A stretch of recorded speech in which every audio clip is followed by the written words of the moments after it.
होके, बिना किसी भी वस्त्र के तुम मेरे सामने आ जाना।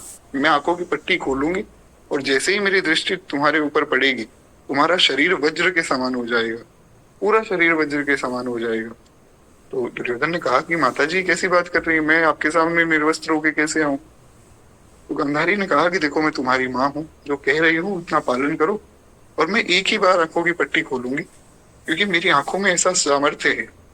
क्योंकि मैंने अपने पतिव्रत धर्म का पालन करने के लिए पट्टी लगाई है, तो मेरी आंखों में इतना सामर्थ्य है कि तुम्हारा शरीर वज्र के समान मैं बना दूंगी। दुर्योधन ने कहा ठीक। रात का समय, दुर्योधन निर्वस्त्र होके माँ के कक्ष में जाने लगा। भगवान मिल गए महाराज। भगवान तो भगवान है। ठाकुर जी बड़े कौतुकी। ठाकुर जी ने कहा कि अरे दुर्योधन भैया, आपको लाज शर्म नहीं है क्या? आप निर्वस्त्र होके घूम रहे हैं यहाँ पे। बोले नहीं नहीं, मेरी माता की ऐसी ऐसी आज्ञा है। अच्छा, दुर्योधन जो है वो एक मूर्ख व्यक्ति है। क्यों? क्योंकि जो नीतिज्ञ होते हैं वो अपनी बातें सबको नहीं बताते। दुर्योधन ने सारी बात ही बता दी। हालांकि खैर, भगवान तो सर्वांतर्यामी, सब जानने वाले। तो भगवान ने कहा कि देखो, आप समझे नहीं। अरे, आपकी माता की आज्ञा थी कि निर्वस्त्र होके आना है, तो कुछ कुछ तो कपड़े पहनो ना। ऐसा थोड़ी कि आप एकदम निर्वस्त्र होके चले जाओगे। इतना तो देखो, कॉमन सेंस की बात है। तो ऐसी बातें आदमी को कन्विंस कर लेना, उसको अपनी बात समझा देना, ये नीतिज्ञों का काम है। ये काम भगवान बहुत अच्छे से करते हैं, क्योंकि नीति प्रीति परमारथ स्वार्थ को न राम सन जान यथारथ। भगवान से बड़ा नीतिज्ञ कोई नहीं। भगवान ने बात मनवा ली। दुर्योधन को लगा शायद सही बात कह रहे हैं। महाराज दुर्योधन पहुंचा। दुर्योधन ने जो है बस एक लंगोटी लपेट ली थी। अब लंगोटी से पूरी जंघा कवर हो गई।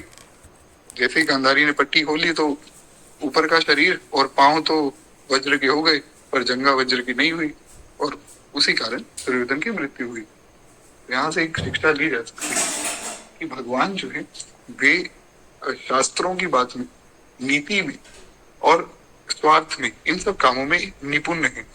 तो खैर, इसलिए श्री किशोरी जी ने भी कहा उन सब स्त्रियों से कि देखो, मेरे पति ने जो भी कुछ किया है, उन्होंने कुछ भी गलत नहीं किया है। मैं जानती हूँ कि वे मुझसे बहुत प्रेम करते हैं, और जो भी उन्होंने ये फैसला लिया है मुझे वन में भेजने का, ये उचित है।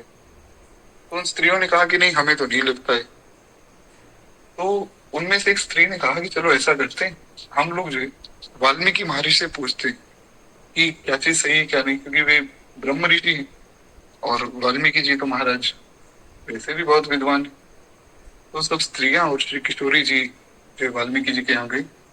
वाल्मीकि जी ने कहा कि हे महर्षि, आप बताइए कि जब राम जी को वनवास मिला तो किशोरी जी उनके साथ आई, और आज जब किशोरी जी पर संकट आया तो राम जी उनके साथ आए नहीं। तब वाल्मीकि महर्षि ने कहा, और ये मैं अपने मन से नहीं सुना रहा हूँ, इसका प्रमाण मिलता है, वाल्मीकि रामायण आप पढ़िए। वाल्मीकि रामायण का एक श्लोक है जिसमें वाल्मीकि महर्षि कहते हैं, सीता या चरितम महत्। ये राम जी का चरित्र नहीं है। रामायण जो है वो श्री किशोरी जी का चरित्र है। वो सीता या चरितम महत्, श्री सीता जी का चरित्र जो है भगवान से भी ज्यादा श्रेष्ठ है। क्यों? इसीलिए तो है कि वे भगवान की हर एक आज्ञा का पालन कर रही है। भगवान ने जैसे ही वन में भेजा, याद है, और उसमें भी ये नहीं कि देखो मुझे अकेले वन में भेज दिया, मेरे साथ भी नहीं आए। तो वहां वाल्मीकि महर्षि ने कहा कि आज से सब लोग राम सीता की जगह सीता राम करेंगे। पहले श्री किशोरी जी का नाम आएगा, फिर जाकर कहीं भगवान का नाम लिया जाएगा। हालांकि इसके बहुत से आध्यात्मिक कारण भी, और यहाँ से एक बात हमें समझती कि भगवान का चरित्र बहुत सुंदर है, निश्चित रूप से है, परंतु श्री किशोरी जी का चरित्र भगवान से भी ज्यादा सुंदर है। खैर, एक बार प्रेम से बोलिए, भक्तवत्सल भगवान की जय, श्री जनक महारानी की जय। तो खैर, कुछ इस प्रकार जो है हम लोग सीताराम देखते हैं, और मुख्य रूप से श्री किशोरी जी की प्रधानता को स्वीकार करते हैं। तो खैर, हम लोग हमारी कथा में प्रवेश करें। हम लोग सुन रहे थे कि किस प्रकार श्री भरत जी का श्री नवीरपुर में सुंदर स्वागत हुआ। अब श्रृंगवेरपुर में स्वागत तो हो गया, और उसके बाद जो है भरत जी ने अब सबको कहा कि देखो अब चलने का समय है, अब हम सबको जो है चलना चाहिए। तो सब स्थान देख लिए भरत जी ने।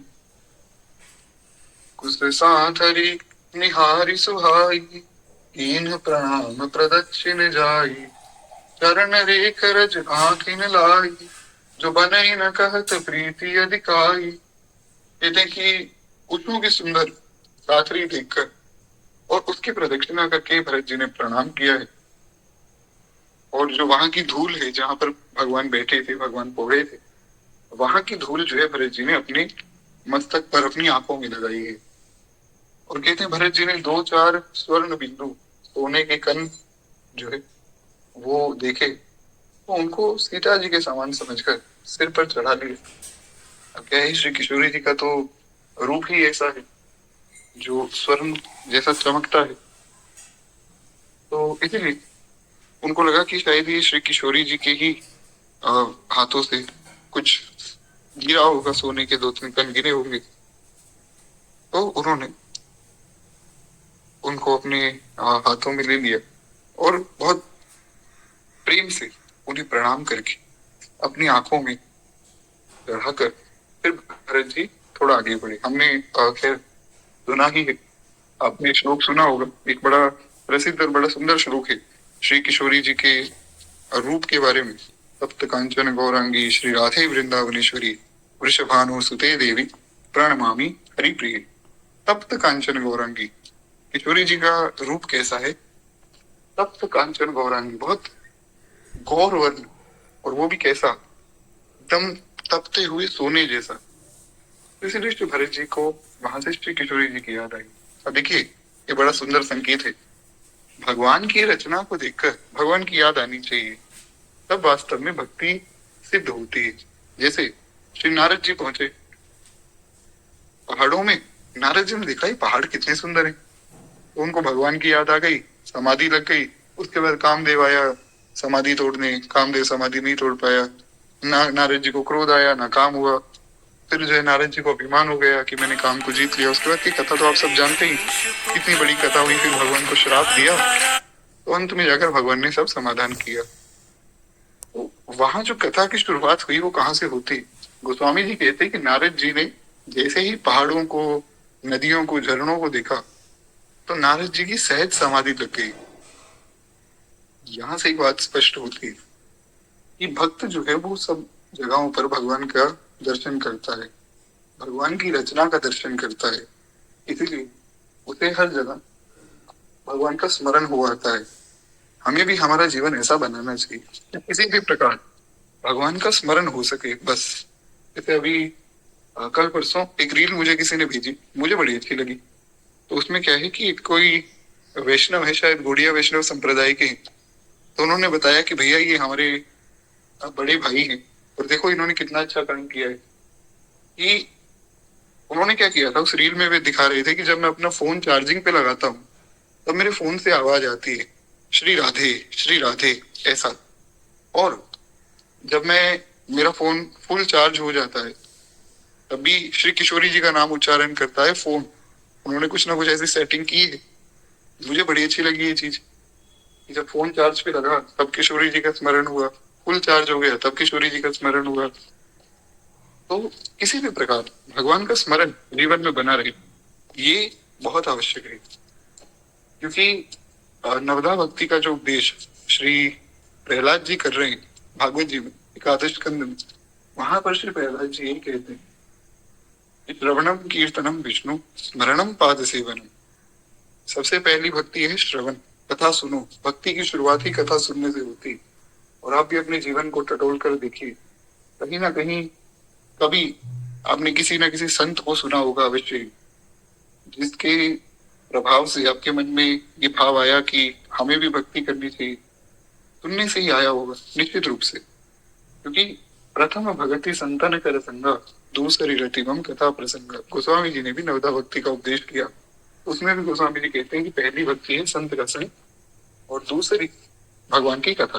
तो यही बात प्रहलाद जी कह रहे हैं, श्रवणम, फिर दूसरा है कीर्तनम विष्णु, दूसरा है भगवान के सुंदर नाम का कीर्तन करना।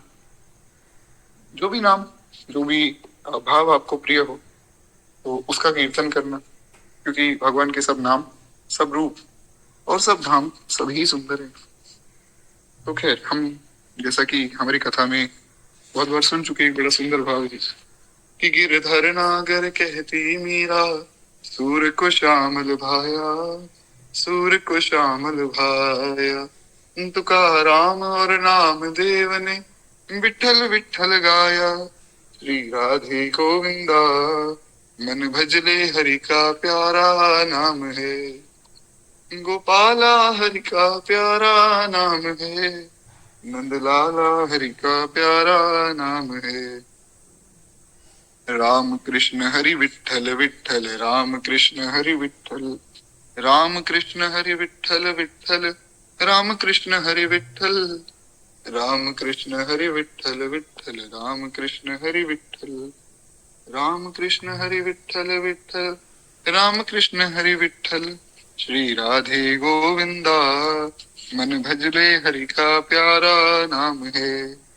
खैर, बड़ा सुंदर भाव है। एक बार प्रेम से बोली भक्त वत्सल भगवान की जय। तो इस प्रकार गिरधर नागर कहती मीरा, सूर को श्यामल भाया।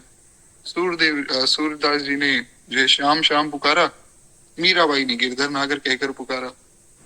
तुकाराम जी और नामदेव जी ने विठल कहकर पुकारा। भगवान के सब नाम, सब रूप बड़े सुंदर हैं। तो श्रवणम कीर्तनम विष्णु, स्मरणम पाद सेवनम। उसके बाद है स्मरण, भगवान का स्मरण करना। स्मरण बहुत आवश्यक है हमारे पूरे दिन में। अगर भगवान का स्मरण होता रहे, फिर आप चाहे संसार का कोई काम करते रहिए, उसमें कोई भी बाधा नहीं आएगी। भगवान का स्मरण बहुत आवश्यक है। बस जिस वक्त भगवान का स्मरण छूटता है, संसार का स्मरण जो है पुनः होने लग जाता है। हमारे यहाँ श्री रामानंद संप्रदाय में, संप्रदाय का एक ग्रंथ है, हर एक संप्रदाय का एक ग्रंथ होता है। तो हमारे यहाँ जो हमारे संप्रदाय का ग्रंथ है, उसका नाम है वैष्णव मताब्ज भास्कर। वैष्णव मताब्ज भास्कर श्रीमदाद्य रामानंदाचार्य भगवान ने ही लिखा है। तो आचार्य चरण उसमें लिखते हैं कि देखो, शरणागति हो गई, प्रपत्ति हो गई, तो कल्याण तो हो गया। अब कल्याण के बारे में चिंता करने की आवश्यकता नहीं। परंतु जब कल्याण हो गया, तो महाराज ये माला करना और ये कथा सुनाना, कथा सुनना, ये सब काम क्यों करने, आराम से बैठो। आचार्य चरण कहते हैं कि वो बात ठीक है, परंतु ये एक वैष्णव की दिनचर्या है। अगर कोई वैष्णव इतना काम नहीं करेगा, तो फिर वो संसार का काम करेगा, फिर जो उसका मन भगवान से हटेगा। इसलिए अपनी दिनचर्या का पालन करो, कल्याण तो हो जाएगा। उसका जो है सब भार भगवान के हाथ में, उसकी चिंता नहीं करनी। हमें बात समझनी है, हम जब भगवान के भरोसे चल रहे हैं, तो फिर हमारा कल्याण होगा नहीं होगा, ये सब बातें नहीं सोचनी चाहिए। आपका काम है गुरु आज्ञा का पालन करना और अपना भजन करना, बस। उसके बाद का काम श्री गुरुदेव का है, श्री भगवान का है। तो फिर तो स्मरण बहुत आवश्यक है। यहाँ भी श्री भरत जी ने जो स्मरण किया, नवदा भक्ति पे कभी हम पुनः चर्चा करेंगे। श्रवणम कीर्तनम विष्णु, स्मरणम पाद सेवनम, अर्चनम बंदनम दास्यम, सख्यम आत्मनिवेदनम, ये सब हम कभी पुनः चर्चा करेंगे। गोस्वामी जी ने भी नवदा भक्ति का उपदेश किया है, तो उसमें भी हम चर्चा करेंगे। हालांकि सेम ही है जो बात प्रहलाद जी ने भागवत जी में कही, वही बात गोस्वामी जी ने यहाँ चौपाइयों के रूप में कही थी। तो खैर, इस भाव को प्रणाम करके हम आगे बढ़े। गोस्वामी जी कहते हैं, श्री हित सिय विरह दुतहीना, जो जथा अवध नर नारी बिलीना, पिता जनक देव पट तर के ही, कर तल भोग जोग जग जेही। कहते हैं कि स्वर्ण के कण जो भी श्री भरत जी को दिखे या मिले हैं, या जो तारे श्री सीता जी के विरह से ऐसे श्रीहित है, एवं जो है अपने सुंदर कांति से विहीन हो रहे हैं, जैसे अयोध्या के नर नारी विलीन हो रहे हैं। एक इसको सरल शब्दों में मैं कहता हूँ, ये जो स्वर्ण के कण मिले श्री किशोरी जी के कंगन के, या श्री किशोरी जी के जो है सुंदर शरीर से जो भी ये कण गिरे, ये भरत जी को मिले। भरत जी ने देखा कि है तो ये सोने के कण, पर इनकी जो चमक है वो खत्म हो गई। क्यों?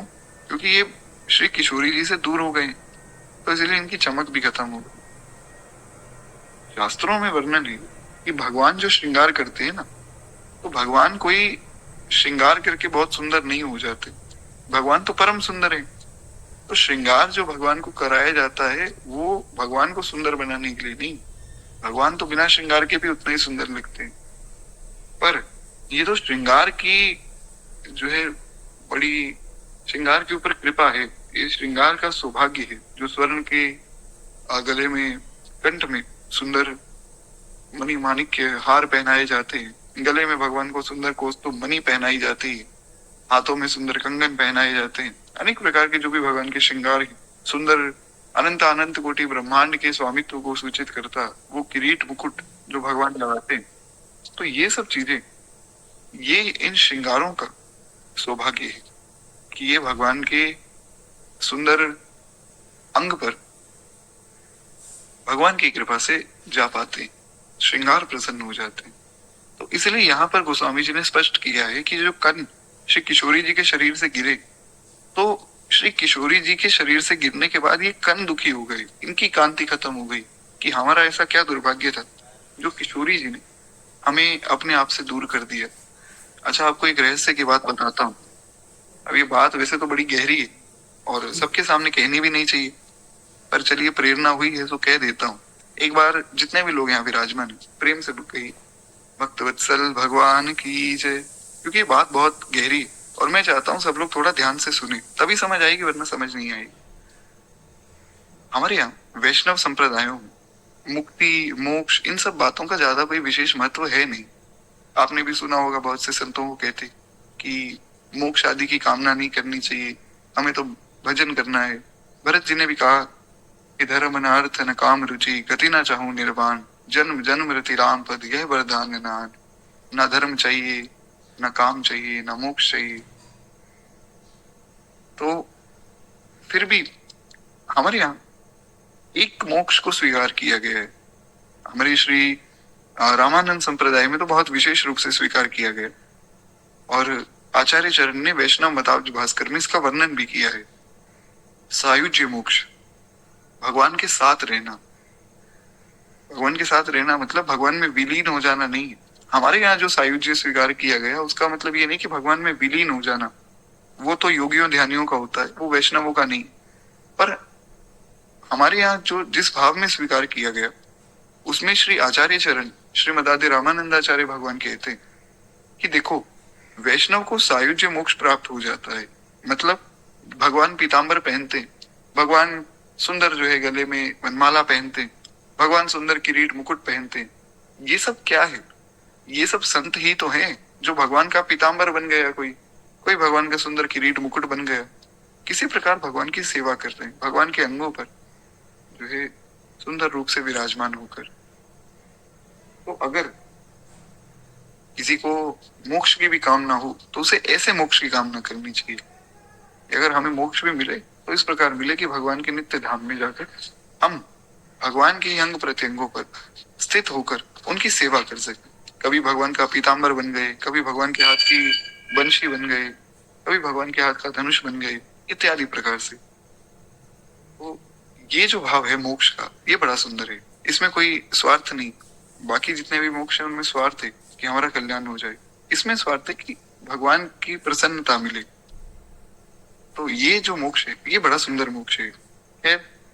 तो यहाँ पर भी ये बात समझी जा सकती है कि ये जो कण है, संभवतः ये भी कोई ना कोई संत रहे होंगे जो आज श्री किशोरी जी के अंग प्रत्यंगों से विलग हो गए, तो आज इनकी कांति दूर हो गई। तो कहते हैं कि जिन सीता जी के पिताजी जनक जी हैं और इस जगत में भोग और रोग दोनों ही जिनकी मुट्ठी में है। अच्छा, भोग और योग दोनों मुट्ठी में कैसे? श्री जनक जी परम योगी हैं, परम सिद्ध हैं और ब्रह्म ज्ञानी। तो योग भी उनकी मुट्ठी में और भोग भी उनकी मुट्ठी में, क्योंकि जितने भी भोग विलास हैं उनमें रहकर भी वे परम योगी हैं। जितने भी योगी महात्मा हैं सब पहाड़ों में जाकर, जंगलों में जाकर तपस्या करते, और जनक जी ऐसे सिद्ध योगी कि वो इतने बड़े राज्य में रहकर भी अपनी योग की क्रिया को छोड़ते नहीं, अपने ब्रह्म ज्ञान को भूलते नहीं। उनके लिए पत्थर और सोना समान है। इसलिए जब भगवान पहली बार आए थे मिथिला में, श्री विश्वामित्र जी के साथ।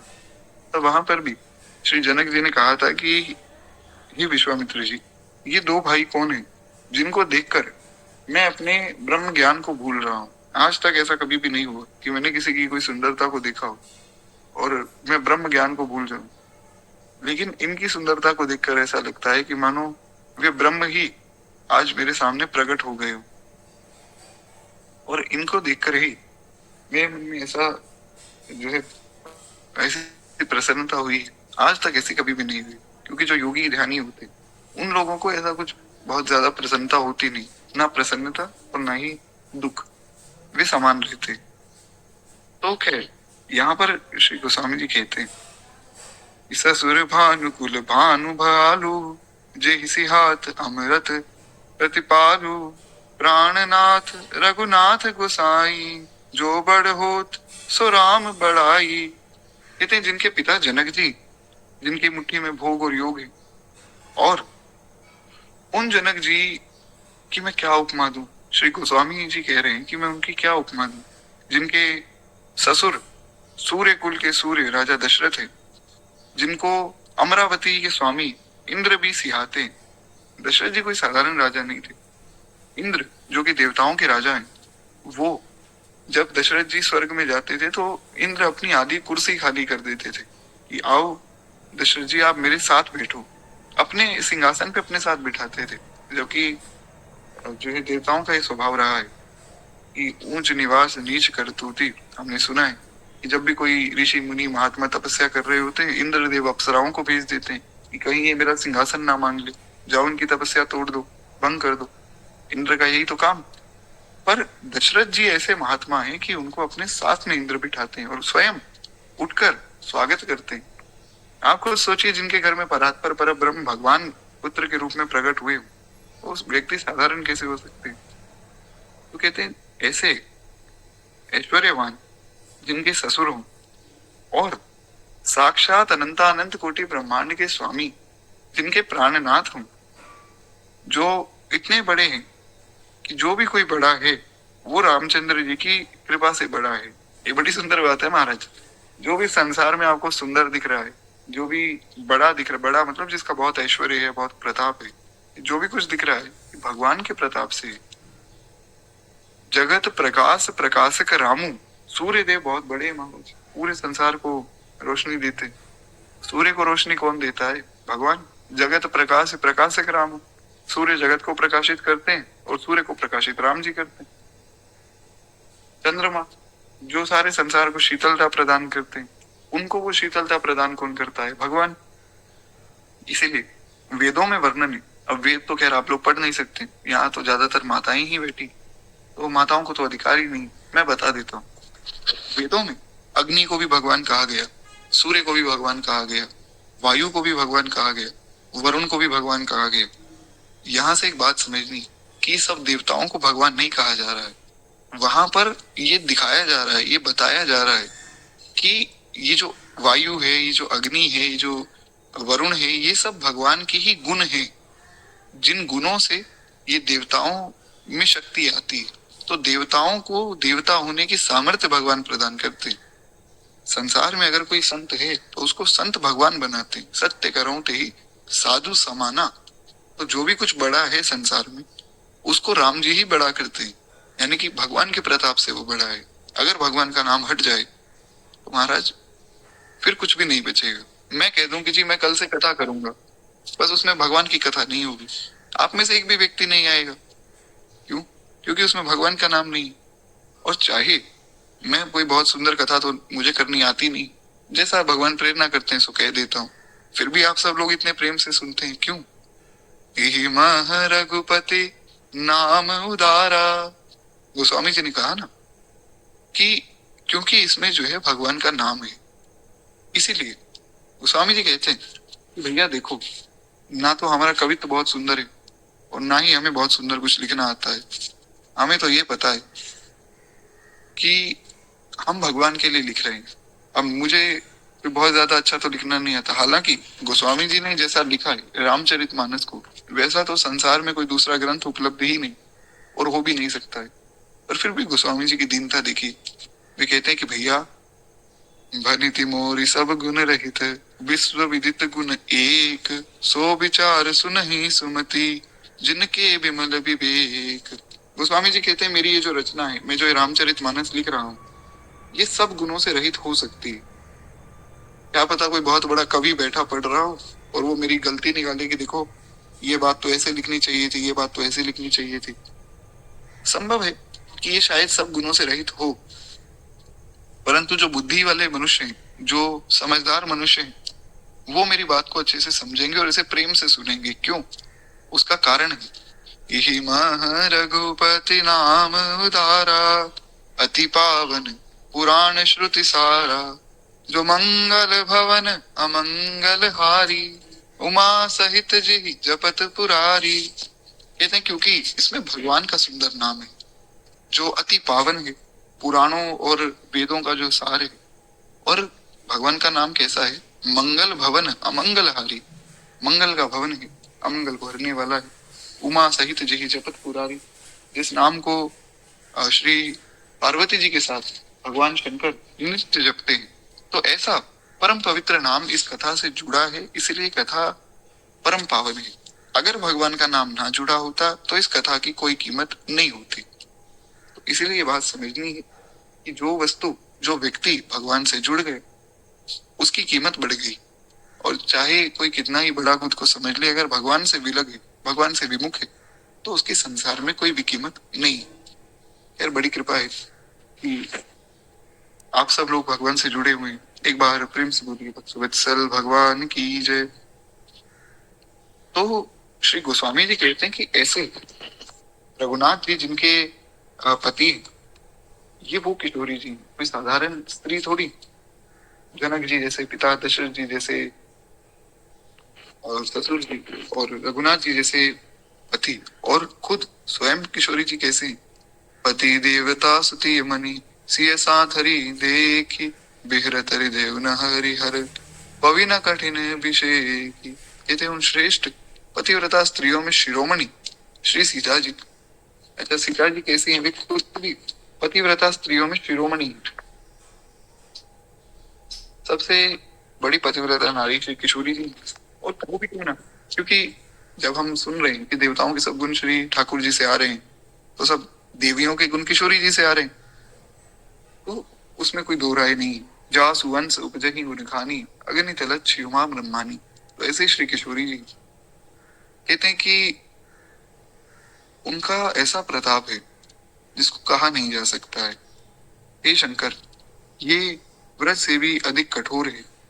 और मेरा जो छोटा भाई है, यानी कि लक्ष्मण, वो बहुत ही सुंदर और प्यार करने योग्य है। ऐसा श्री भरत जी बता रहे हैं कि ऐसे श्री राम जी हैं, ऐसी श्री किशोरी जी हैं, और अब बचे लक्ष्मण जी, क्योंकि लक्ष्मण जी भी साथ गए।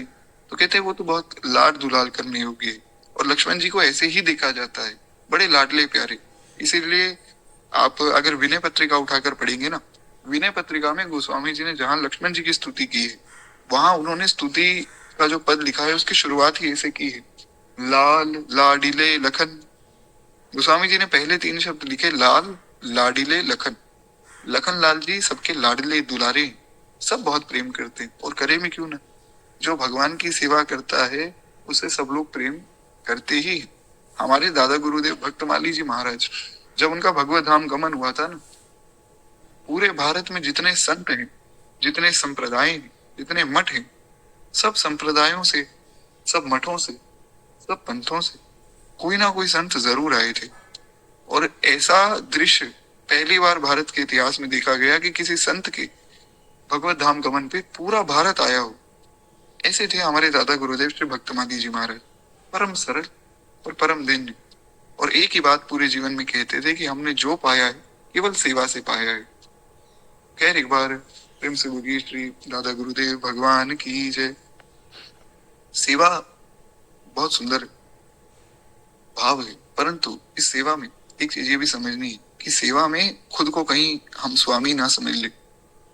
हमारे दादा गुरुदेव भक्तमाली जी के जो गुरु जी थे, वे कहा करते थे कि 1000 में से 999 महंत नरक जाते हैं और एक महंत स्वर्ग जाता है या भगवान के धाम जाता है। क्यों? क्योंकि जब कोई महंत पद पे आ जाता है ना, किसी आश्रम का या किसी मठ का प्रधान बन जाता है, तो उन्हें ये भाव आ जाता है कि देखो मैं तो स्वामी हूँ, मेरे आदेश से सब ये मठ चल रहा है, पूरा आश्रम चल रहा है। तो भगवान को भूल के खुद को स्वामी मान लेते हैं, तो फिर बात बिगड़ जाती है। इसलिए हमें ये समझना है कि घर में भी अगर हमें कोई सेवा मिली है, घर परिवार को संभालने की, सबका पालन पोषण करने की, तो ये ना सोचे कि मेरे पैसों से घर चल रहा है। कोई किसी को कुछ भी नहीं देता है। निजकृत कर्म भोग सब भ्राता, सब अपने अपने कर्मों की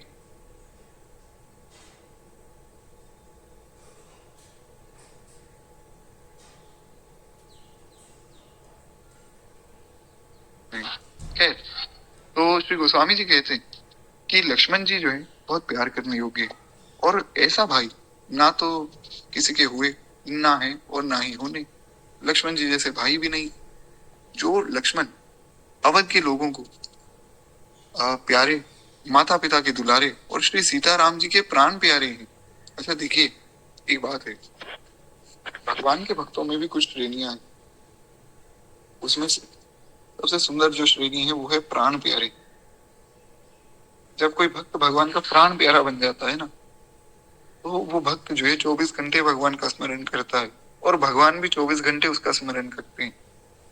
ये बहुत सुंदर अवस्था है जिसमें भक्त बिल्कुल भगवान के समान ही हो जाता है। ये वैसे तो कथाओं में इसे सबके सामने कहने वाली बातें नहीं, इसलिए ज्यादा विस्तार तो नहीं करेंगे, पर थोड़ा सा एक भाव में यहाँ कह दूं। श्री मलुकदास जी ने कहा कि मेरा सुमिरन हरि करें, मैं पाया विश्राम। अब मैं केवल इतनी बात कह रहा हूँ, इसकी इस पंक्ति की जो प्रथम लाइन है ना, वो मैं यहाँ नहीं कहूंगा, क्योंकि वो सब बातें जो है गुप्त हैं, और वो सही समय आने पर ही समझ आती, सबके सामने नहीं कहनी थी। पर इसमें बड़ा सुंदर भाव है। श्री मलुकदास जी ने कहा कि मेरा सुमिरन हरि करें और मैं पाया विश्राम। मेरा स्मरण अब भगवान करते हैं, मैं स्मरण नहीं करता हूँ। इसका मतलब कि अब जो है ऐसी अवस्था आ गई है कि अब भगवान भी नित्य मेरा स्मरण कर रहे हैं। मैं तो कर ही रहा हूँ, जो मैं जितना स्मरण करता हूँ उतना ही स्मरण भगवान कर रहे हैं। इसलिए जो भक्त भगवान को प्राणों से अधिक प्रिय मानते हैं, वो भक्त भी भगवान के लिए प्राणों से अधिक प्रिय हो जाते हैं। प्राण प्यारे झूलो जी राम कुमार, प्राण प्यारे झूलो जी राम कुमार। बड़ा प्यारा एक भाव है उसमें। भक्त भगवान को झुलाते हैं, तो झुलाते वक्त कहते हैं कि प्राण प्यारे झूलो जी राम कुमार। और ऐसे ही भगवान भक्तों की रक्षा इस संसार में करते हैं। हे मेरे प्राण प्यारे, तुम निश्चिंत रहो। कितने कितने वचन भगवान ने कहे, बारंबार भगवान एक ही बात कह रहे हैं कि तुम मेरे भक्त हो, तुम निडर हो जाओ, तुम निश्चिंत हो जाओ, तुम निष्काम हो जाओ, क्योंकि अब तुम्हारी सारी जिम्मेदारी अब मेरी। तुम्हारा जितना भी सब काम है वो सब मैं करूंगा, तुम निश्चिंत हो जाओ। खैर, एक बार प्रेम से बोले वत्सल भगवान की जय। तो इस प्रकार श्री गोस्वामी जी कहते हैं कि लक्ष्मण जी जो है कोमलता की मूर्ति और सुकुमार स्वभाव की है, और निश्चित रूप से ऐसा है। बस उन्हें तब गुस्सा आ जाता है जब भगवान के ऊपर कोई बात आती, वरना लक्ष्मण जी तो बड़े कोमल स्वभाव के हैं। और अगर शेष नाग जी के रूप में भी उन्हें देखें या बलराम भैया के रूप में भी देखें तो भी बड़े कोमल स्वभाव के हैं। श्वेत वर्ण है, एकदम गोरे, एकदम ऐसा चमक रहे जैसे चमकते हुए सोने की तरह सुंदर दिखते हैं, और परम सरल, बहुत शांत रहते हैं। ऐसे हैं श्री लक्ष्मण जी महाराज। कहते हैं जिनके शरीर में कभी गर्म हवा भी नहीं लगी, वे वन में सब प्रकार की विपत्तियां सह रहे हैं। अच्छा एक बात है कि उनके शरीर में कभी गर्म हवा क्यों नहीं लगी महाराज? क्योंकि जो भगवान का भक्त होता है ना, उसकी रक्षा भगवान करते हैं। जैसा कि अभी हमने सुना, भगवान गर्म हवा भी नहीं लगने देते। इसका मतलब ये कि भगवान छोटी से छोटी विपत्ति भी नहीं आने देते हैं। अगर आप उस कृपा का अनुभव करें, विश्वास मानिए आपको अनुभव होगा कि कोई विपत्ति है ही नहीं हमारे ऊपर, कोई विपत्ति नहीं। भगवान बहुत रक्षा कर रहे हैं। श्री गुरु नानक देव जी ने एक बड़ा सुंदर भाव लिखा है गुरु ग्रंथ साहिब में। वो तत्ति भाव न लगे और ब्रह्म शरणाई, चौगिर्द हमारे राम का दुख लगे ना भाई। तत्ति भाव न लगई और ब्रह्म शरणाई। कहते हैं कि तत्ती वायु न लगई। तत्ती मतलब गर्म, वायु मतलब हवा। तो कहते हैं मुझे तो कभी गर्म हवा भी नहीं लगती। क्यों? क्योंकि पर ब्रह्म की शरणागति है। तो किसी ने गुरु नानक देव जी से पूछा कि महाराज कौन है वो पर ब्रह्म? तो बोले कि चौगिर्द हमारे राम कार। हमारे चौगिर्द यानी कि हमारे रक्षक जो है राम जी हैं। चौगिर्द हमारे राम, कार मतलब करते हैं, तो रक्षा हमारी राम जी करते हैं। इसीलिए दुख लगे ना भाई, कोई दुख नहीं। कबीर बाबा ने भी यही बात कही। कोई तन दुखी, कोई धन दुखी, कोई तन दुखी, कोई मन दुखी, कोई धन भी रहे उदास, थोड़े थोड़े सब दुखी, सुखी राम का दास, सुखी कृष्ण का दास, सुखी नारायण का दास। सुखी तो केवल भगवान का भक्त है। भक्त एकदम निश्चिंत रहता है। और अगर कोई भक्त होकर चिंता कर रहा है तो फिर ये बात थोड़ी गलत है। उसे समझना चाहिए कि अभी पूर्ण रूप से विश्वास हुआ नहीं। क्योंकि जिस दिन पूर्ण रूप से विश्वास हो जाएगा उस दिन तो महाराज ये समझ आएगा कि भगवान जब मुझ जैसे पापियों का निर्वाह कर रहे हैं संसार में, तो आप तो फिर भी भक्त हैं, आप पर कृपा क्यों नहीं होगी? तो ऐसे ही श्री लक्ष्मण जी भगवान को प्राण प्रिय है, वही प्राण है वहां पर। तो इसलिए लक्ष्मण जी को भी कभी कोई कष्ट आया नहीं।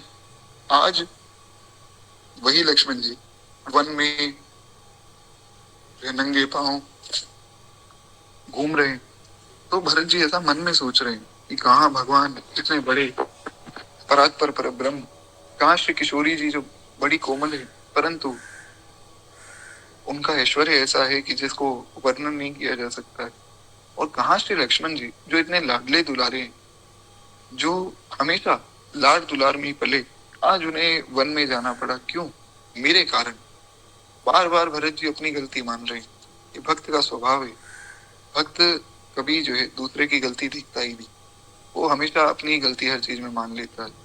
कहते राम जन्म जुग कीन उजागर, रूप सील सुख सब गुण सागर, पुरजन परिजन गुरु पितु माता, जो राम स्वभाव सभी सुख दाता। क्या सुंदर बात है। कहते हैं कि भैया श्री रामचंद्र जी ने जन्म लेकर जगत को प्रकाशित कर दिया। पूरा संसार रावण के आतंक से बड़ा दुखी था, पर जैसे ही भगवान का जन्म हुआ सब प्रसन्न हो गए, सब आनंदित हो गए।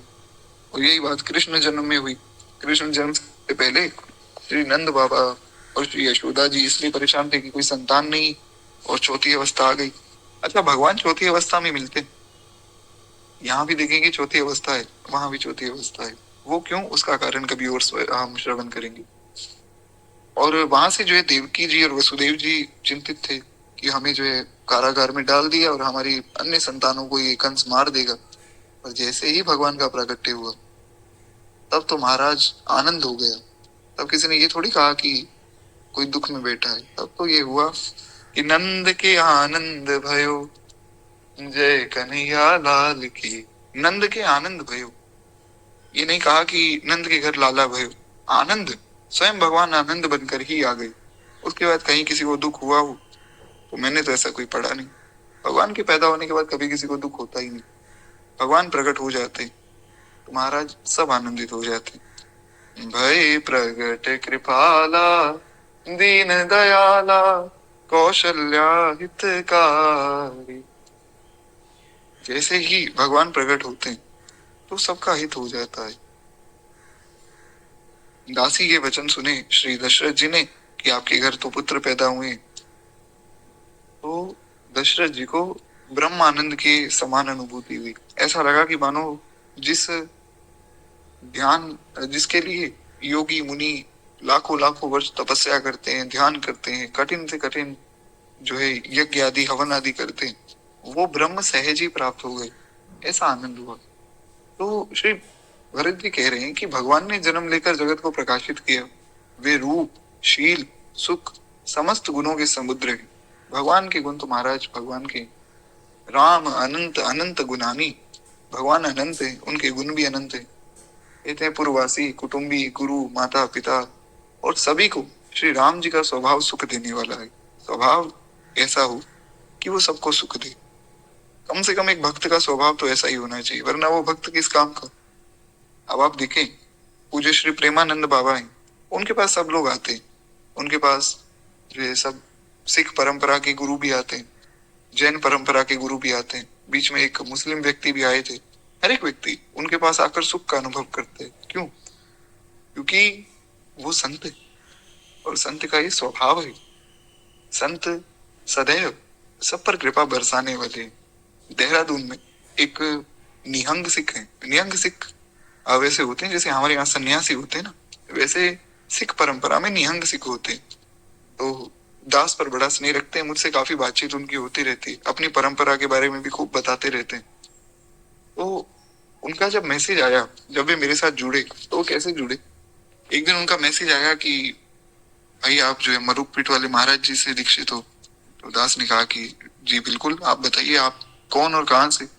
बोले कि मैं ऐसे ऐसे देहरादून में रहता हूँ, मैं निहंग सिख हूँ, और आपके महाराज जी हमारे यहाँ जब आते हैं ना देहरादून, तो मतलब क्या है, उत्तर काशी में हमारी एक और मलुक पीठ है, तो वहां पर महाराज जी जाते हैं। तो बोले जब भी वो आते हैं हमें बड़ा सुख मिलता है। हम सब, मैं और मेरे जितने भी गुरु भाई हैं, अन्य जो निहंग सिख हैं मेरे साथ, हम सब जाते हैं उनकी सेवा में, और उनके साथ सत्संग करते हैं, उनसे खूब बातचीत करते हैं। उनको हमने अपने ग्रंथ भी दिए कुछ, तो महाराज जी बड़ी अच्छी अच्छी बातें बताते हैं, हमें बड़ा सुख मिलता है। तो संत वो है जो सबको सुख देता है। और अगर कोई व्यक्ति हमारे आचरण से दुखी हो रहा है, तो हमें ये समझना चाहिए कि अभी बात कच्ची है, थोड़ी और पकनी चाहिए। सबको सुख प्रदान कर रही, ऐसा एक भक्त का और भगवान का स्वभाव है। भगवान का स्वभाव कितना सुंदर है कि कोई भी व्यक्ति भगवान से दुखी होता ही नहीं, और कोई भी व्यक्ति भरत जी से भी दुखी नहीं हुआ। संत है भरत जी, आप देखिए, कोई भी ऐसा हो जो भरत जी के विरुद्ध बोल सके? कोई भी नहीं महाराज। खैर, बैरियो राम बड़ाई करही, बोलने मिलनी विनय मन हरही, सादर कोटि कोटि सत शेषा, कर ही न सकई प्रभु गुण गण लेखा। कहते हैं कि भरत जी ने कहा कि हे निषाद राज, मैं कहाँ तक कहूँ? अरे वैरियो राम बड़ाई करही, जिनके वैरी उनकी बड़ाई करते हैं। अब इस पर तो मैंने आपको परसों कथा सुनाई दी थी, रावण वाली, तो पुनः उसमें चर्चा करने की आवश्यकता नहीं। तो ऐसा जिनका स्वभाव है कि जिनके शत्रु भी उनकी बड़ाई करने लग गए, उन भगवान के बारे में मैं क्या बोलूं। कहते हैं बोल चाल, मिलने का ढंग और विनय से वे मन को हर लेते हैं। भगवान सबके मन को आकर्षित कर लेते हैं। इसलिए भगवान का नाम है कृष्ण। कृष्ण मतलब जो सबको आकर्षित कर ले, और ये निश्चित रूप से है भी। भगवान एक मुरली बजाते हैं, महाराज सब लोग उनकी धुन में नाचने लग जाते हैं। और क्या भाव भक्त में आता है कि वो भगवान के बिना अब रह ही नहीं सकता है। श्री कुंभन दास जी महाराज, क्या सुंदर उनका भाव है। वे कहते हैं, तुम बिन रयो न जाय, गोवर्धन वासी सांवरे, गोवर्धन वासी सांवरे। तुम बिन रयो ना जाए, गोवर्धन वासी सांवरे। अब नहीं रहा जाता है। ये बहुत सुंदर भाव है, और इसके पीछे एक बहुत बड़ी कथा भी है। वो कभी समय मिलेगा तो हम सुनेंगे। बहुत अद्भुत ये कुंभन दास जी का भाव।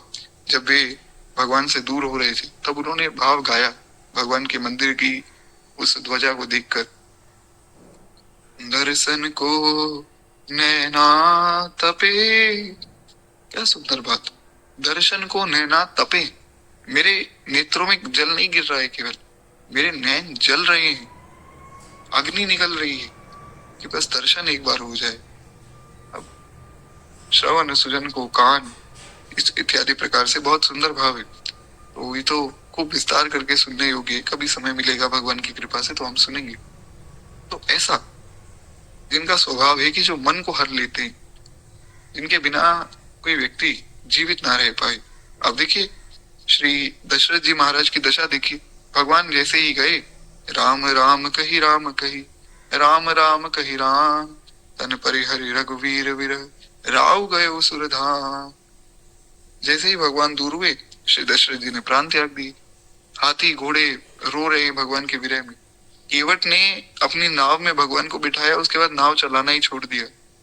केवल उस गंगा जी के तट पे बैठ के रोज रोते रहते कि कब सरकार वापस आएंगे, कब मेरी नाव में बैठेंगे। तो ऐसा भगवान का आकर्षण है। कहते हैं करोड़ों करोड़ों सरस्वती और अरबों शेष भी जिन श्री राम जी की महिमा का वर्णन नहीं कर सकते, उनका वर्णन मैं क्या करूंगा। भगवान की महिमा का वर्णन कर पाना संभव ही नहीं। ऐसी महिमा जिनकी हो, जो सुख स्वरूप श्री रघुवंश शिरोमणि श्री रामचंद्र जी के मंगल और आनंद के भंडार है। भगवान कैसे हैं? भगवान सुख स्वरूप है, भगवान सुख प्रदान करने वाले, भगवान आनंद प्रदान करने वाले, और उचित शब्दों में कहूं तो केवल भगवान ही आनंद प्रदान करने वाले। इसलिए जब भगवान का जन्म हुआ तो गुरु वशिष्ठ ने नाम रखा राम। तो दशरथ जी ने कहा कि गुरुजी, ये राम नाम का मतलब क्या है? अच्छा, हमारे यहाँ बड़ी सुंदर परंपरा रही महाराज, नाम पहले गुरु रखते थे। आजकल लोग नाम गूगल से रखवाते। एक व्यक्ति ने अपने पुत्र का नाम कुछ तो रखा था, मुझे ध्यान में नहीं, बस खैर छोड़िए, वो जो शब्द था वो मुझे याद नहीं आ रहा है, पर उन्होंने गूगल से नाम देखा, अपने बेटे का नाम रख दिया। संत के पास गए, संत को कहा कि गुरुजी ये मेरा पुत्र है, इसका नाम ये है। तो अपने बेटे को कहा कि प्रणाम करो हमारे गुरुजी। बेटे ने प्रणाम किया। गुरुजी ने कहा कि आपने अपने बेटे का ये जो नाम रखा है, इसका मतलब आपको पता है? बोले नहीं, मतलब तो गुरुजी पता नहीं, गूगल पे आया था, बड़ा अच्छा लगा, हमने रख दिया। बोले इसका मतलब है मांस, मांस का भक्षण करने वाला। बोले अरे गुरुजी, ये तो गलती हो गई। बोले आप गूगल पे भरोसा करके नाम रख रहे हैं तो गलती तो होगी। नाम पहले जो है ग्रह नक्षत्र आदि देखकर और पत्रिका आदि देखकर फिर रखे जाते थे। जैसे भगवान श्री राम का जो असली नाम रखा गया था वो था हिरण्यनाभ। आप वाल्मीकि रामायण उठाकर पढ़िए, हाँ अक्षर पे भगवान का नाम आया था, तो वो नाम था हिरण्यनाभ। पर हाँ, घर में सबको कुछ अलग नाम से बुलाया जाता है, कोई छोटा सा नाम जिससे सबको पुकारा जाए। जैसे भगवान कृष्ण का नाम रखा गया कृष्ण। तो माँ यशोदा आई, माँ यशोदा ने नंद बाबा से पूछा कि क्या नाम रखा? बोले कि बड़े पुत्र का नाम तो रखा है बलराम और छोटे का नाम है कृष्ण। तो माँ यशोदा ने कहा कि देखो नंद महाराज, ऐसो है कि बलराम तो बहुत बड़ो नाम है, हमसे तो बोलो ना जावे, तो हम तो इसको कहेंगे बलुआ। माँ यशोदा ने बलराम जी का नाम रखा बलुआ। आप पढ़िए, मैं अपने मन से नहीं कह रहा हूँ, भागवत जी में वर्णन है। और ये दूसरा नाम तो हमसे बोला ही नहीं जा रहा है। वो बलराम एक बार को बोल तो पा रहे थे, बल और राम, ये नाम तो बोला ही, क्या नाम है कृष्ण। पूर्ण रूप से इसका उच्चारण कोई भी नहीं कर पाता है। वैसे तो भगवान का नाम जब उच्चारण करते हैं तो इस प्रकार उच्चारित होता है कृष्ण। अब ऐसे कौन बोले?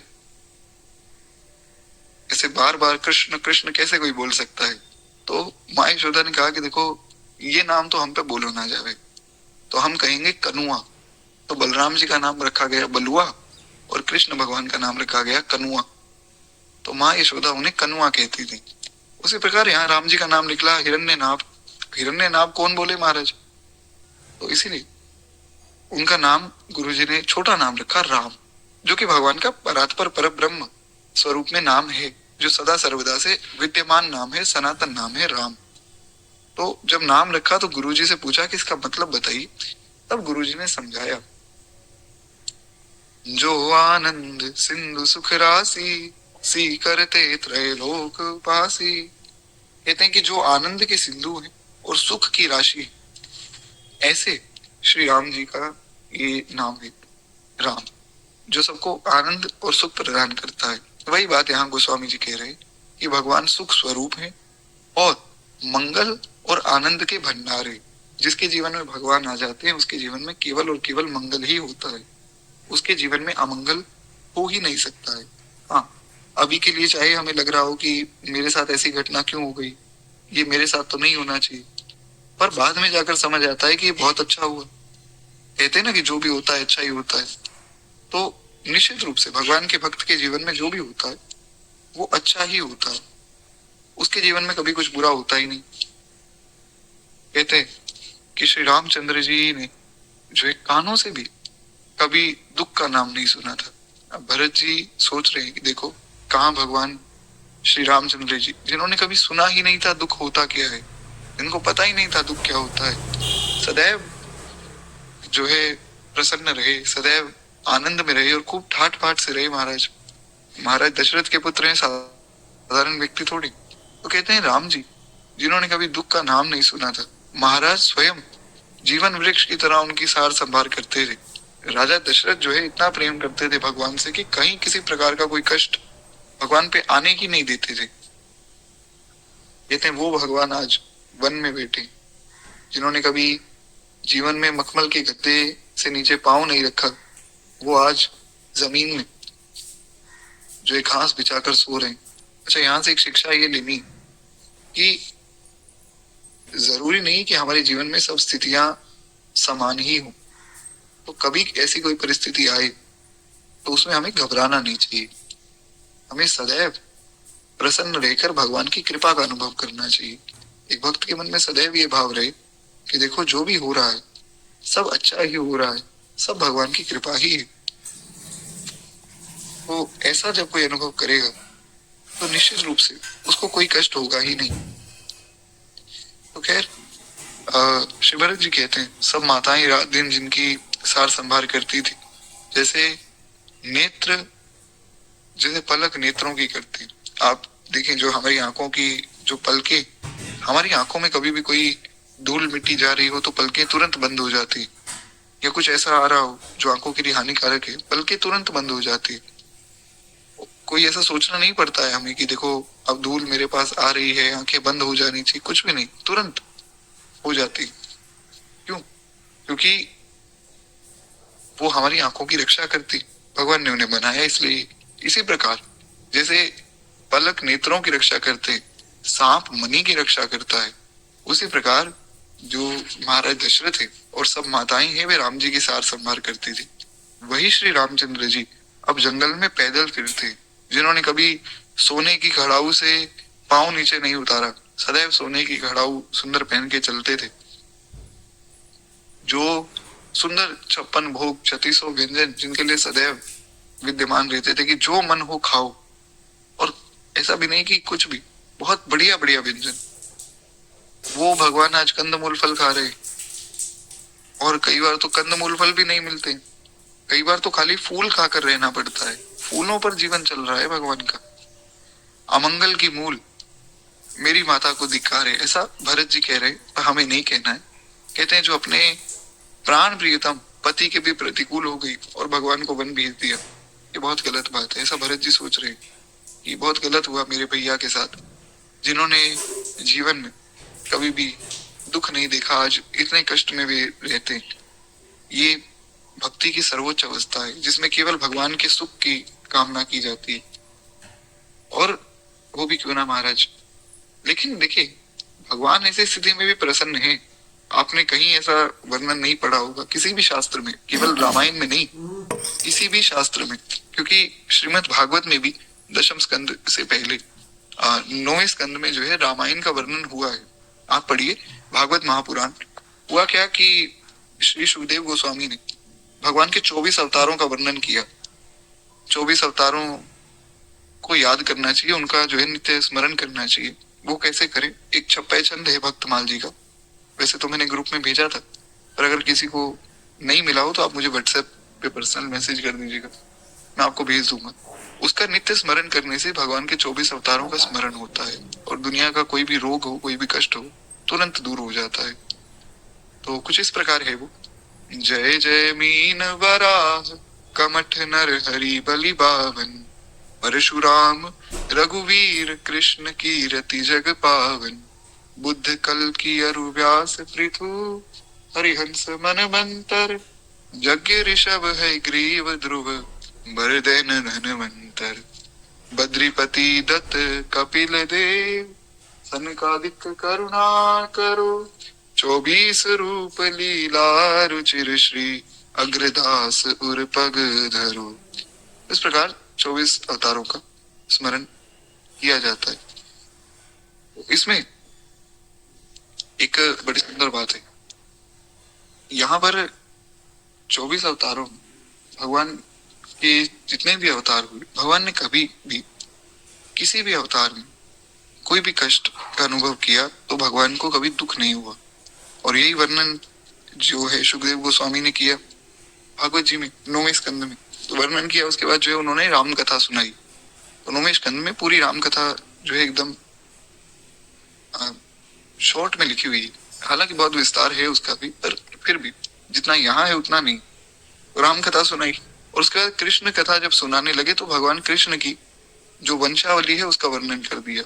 चंद्र वंश से वंश शुरू हुआ, उसके बाद फिर ये वंश बढ़ता गया, फिर नहुष हुए, ययाति हुए, उसके बाद वंश आगे बढ़ा तो फिर जो है वसुदेव जी हुए, वसुदेव जी के पुत्र भगवान वासुदेव हुए। इस प्रकार वर्णन करके फिर आगे बढ़ गए।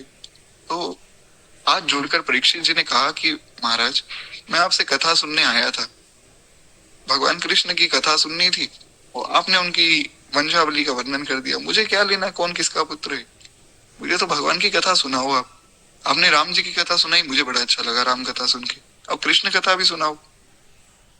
तो फिर जो है सुखदेव गोस्वामी जी ने उनका भाव देखा तो फिर कथा का वर्णन किया। कथा सबको नहीं सुनाई जाती, राम कथा कहते ही अधिकारी, जिनके सत्संगति अति प्यारी। भगवान शिव ने कहा माता पार्वती को कि कथा मैंने आज तक कभी किसी को सुनाई नहीं। माता पार्वती ने कहा क्यों? बोले मैंने रचकर मन में रख ली थी, ये कथा जो है मैंने अपने मन में धारण की थी, इसको रच भी लिया था, पर सुनाई किसी को नहीं। तो माता पार्वती ने कहा कि प्रभु ऐसा क्यों? तो भगवान शिव कहते हैं कि देखो, राम कथा का अधिकारी हर व्यक्ति नहीं। राम कथा मतलब भगवान की कथा हो, चाहे कृष्ण कथा हो, राम कथा हो, या कोई भी कथा हो, भगवान की कथा के अधिकारी सब लोग नहीं होते। भगवान की कथा का अधिकारी केवल वो है जिसको सत्संग बहुत प्यारा हो, जिनके सत्संगति अति प्यारी। क्योंकि जिनका सत्संग में भाव नहीं, जिनका संतों के प्रति अच्छा भाव नहीं, वो फिर जो कथा की निंदा करते। इसीलिए आप देखेंगे बहुत से लोग उल्टी सीधी बातें भी करते रासलीला आदि के प्रसंगों में। तो इसलिए सबको कथा नहीं सुनाई जाती। इसलिए गोस्वामी जी ने कहा कि रचि महेश निज मानस राखा, पाई सु अवसर सिवासन वाखा। जब सुंदर अवसर मिला तब जो है माता पार्वती को कथा सबसे पहले सुनाई। खैर, गोस्वामी जी कहते हैं कि महाराज इस प्रकार भगवान के जीवन में कहीं कोई दुख का वर्णन ना भागवत में प्राप्त होता है ना रामायण में प्राप्त होता है। भगवान को दुख आया ही नहीं, क्योंकि भगवान ने अनुभव ही नहीं किया। दुख तो आया पर भगवान को कभी भी अनुभव नहीं हुआ कि दुख मेरे जीवन में आया है। तो भरत जी कहते हैं कि ऐसे भगवान जिन्होंने कभी कभी दुख देखा ही नहीं, आज मेरी वजह से उनको दुख देखना पड़ रहा है। अब वो किस प्रकार निषाद राज को समझाते, अब वो हम कल की कथा में सुनेंगे। आज वाणी को ही विश्राम देते हुए केवल 2 मिनट प्रेम से हम लोग मानस जी की आरती करें। एक बार प्रेम से बोली भक्त वत्सल भगवान की जय। आरती श्री रामा।